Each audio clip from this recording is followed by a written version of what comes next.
Now, this next video I'm going to share might cause some people to get a little bit angry, but what I want you to realise is that I'm not telling you how to live your life, okay? I'm just telling you what I experienced in my own life and how these things affected me. And if you can relate to it, then maybe this video might help you. But being an avid Manchester United fan, you might be surprised to find out that at the culmination of the 2012 football season, when Man United and Man City were both vying for the title, and everybody else who was a Manchester United or Man City fan, or even a football fan for that matter, was all glued to the TV, and me of all people should have been watching it, you'd have expected, I went for a walk. And last year at the culmination of the Formula 1 season, me being an avid Formula 1 fan and a massive Lewis Hamilton fan, you'd have expected me of all people to be watching it.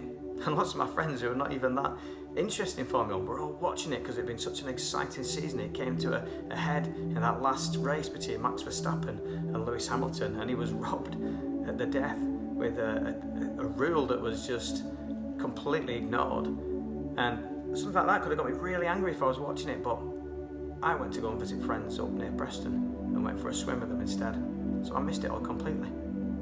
Now, the reason I'm telling you this is because I know from past experience that if I'd have chosen to get totally involved in those things, then it would have just caused so much anxiety and emotion within me. And I just thought, you know what, there's better things to be doing. It's getting a bit too serious now, and everything's coming to a head at the end of the season. Just leave it alone for one day. Just go away, you know. And then when it comes to it, if there's a huge disappointment, you won't be that disappointed because you didn't have to go through it. And sure enough, when I found out the results, I was like, oh well, glad I didn't watch it. Glad I didn't sit through there and go through that whole swirling of emotions.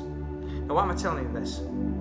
Because there's things in our lives, you know, that we get caught up with. There's things in the world that can entangle us, and our emotions become intertwined with those things, and our mood can be dictated by how things have gone in those spheres that aren't really that important. I mean, does sport really matter in the grand scheme of things? Of course it doesn't.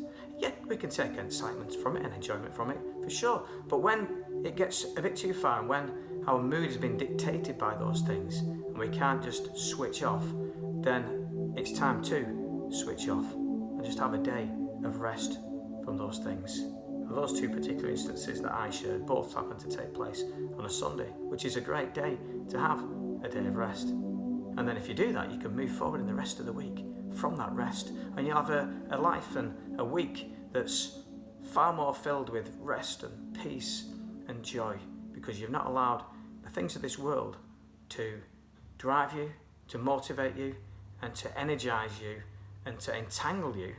Instead, you're getting your focus on the Lord, and the things that drives him and that he's passionate about, you will become passionate about when you rest from these things and you renew your focus upon him.